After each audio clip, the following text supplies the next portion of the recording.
പ്രേക്ഷകർക്ക് പ്രിയപ്പെട്ട ഗായികയാണ് റിമി ടോമി.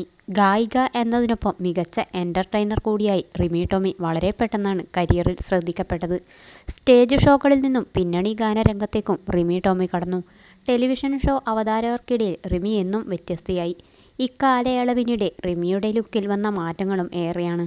വണ്ണം കുറച്ച റിമി ഇന്ന് ഫിറ്റ്നസ്സിന് ശ്രദ്ധ നൽകുന്നുണ്ട്. റിമിയുടെ ട്രാൻസ്ഫോർമേഷൻ പലർക്കും അത്ഭുതമാണ്. അത്രമാത്രം മാറ്റം ഗായികയ്ക്ക് വന്നിട്ടുണ്ട്. തൻ്റെ വർക്കൗട്ട് ഡയറ്റിംഗ് വീഡിയോകൾ റിമി സോഷ്യൽ മീഡിയയിൽ പങ്കുവയ്ക്കാറുമുണ്ട്.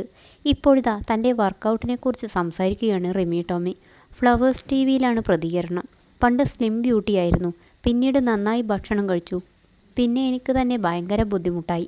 സ്റ്റേജിൽ നിന്ന് പെർഫോം ചെയ്യുമ്പോൾ തടി കാരണം ശ്വാസം മുട്ടും.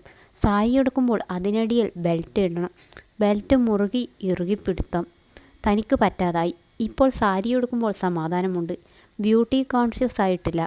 ആരോഗ്യമുള്ളതും ആത്മവിശ്വാസമുള്ളതും ഇപ്പോഴത്തെ മാറ്റത്തിലാണെന്നും റിമി ടോമി വ്യക്തമാക്കി.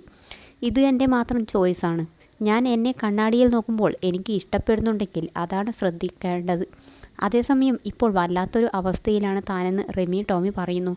2018 തൊട്ട് ഇന്ന് വരെ ജിമ്മിൽ പോകും. ജിമ്മിൽ വർക്കൗട്ട് ചെയ്താൽ മനസ്സിന് സന്തോഷവും ഊർജവും ഉണ്ട്. പോയില്ലെങ്കിൽ രാത്രി കിടന്നുറങ്ങാൻ പറ്റാത്ത അവസ്ഥയുണ്ട്. പക്ഷേ ഇപ്പോൾ ഒരു വല്ലാത്ത അവസ്ഥയിലിരിക്കുകയാണ് ഞാൻ. സത്യം പറഞ്ഞാൽ മൈക്ക് പിടിക്കാൻ പോലും പറ്റുന്നില്ല. ജിമ്മിൽ പോയി വെയിറ്റ് എടുത്തിട്ടാണെന്ന് എല്ലാവരും കളിയാക്കും. പക്ഷേ ഇപ്പോൾ തനിക്ക് പറ്റിയത് ജിമ്മിൽ വെച്ച് പറ്റിയതല്ലെന്നും റിമി ടോമി പറയുന്നു. ഞാൻ വീട്ടിൽ മമ്മിയെപ്പോലും എടുത്തു പോക്കും. ആരോഗ്യമുണ്ടെന്ന് കുറച്ച് അഹങ്കാരമുണ്ട്. എൻ്റെ കൂടെയുള്ള ചേച്ചിയുടെ ബാഗ് ഞാൻ ഒറ്റ കൈകൊണ്ട് എടുത്തു വയ്ക്കും. യാത്ര ചെയ്യുമ്പോൾ ലഗേജുകൾ എടുത്തു വയ്ക്കും. കൂടെ വർക്ക് ചെയ്യുന്ന 2 മേക്കപ്പ് ആർട്ടിസ്റ്റുകളുണ്ട്, ബ്രാൻഡിയും ശശാങ്കും. ഒരാളെ നിലത്തു വെച്ച് അടുത്തയാളെ എടുത്തതേ എനിക്ക് ഓർമ്മയുള്ളൂ. പിന്നെ ഞാൻ ആസ്റ്റർ മെഡിസിറ്റിയിലായിരുന്നു. എടുത്തു പൊക്കിയതോട് കഴുത്തുളുക്കിപ്പോയി. പിന്നെ ഇതും വെച്ച് താൻ വർക്കൗട്ട് ചെയ്തെന്നും റിമി ടോമി വ്യക്തമാക്കി. ടെലിവിഷൻ ഷോകളിൽ നിറസാന്നിധ്യമാണ് റിമി ടോമി ഇന്ന്. റിമിയുടെ തമാശകൾ സോഷ്യൽ മീഡിയയിൽ വൈറലാണ്. 2 സിനിമകളിൽ റിമി അഭിനയിച്ചെങ്കിലും പിന്നീട് താരം സിനിമകൾ ചെയ്തില്ല. 5 സുന്ദരികൾ, തിങ്കൾ മുതൽ വെള്ളി വരെ എന്നീ സിനിമകളിലാണ് റിമി അഭിനയിച്ചത്.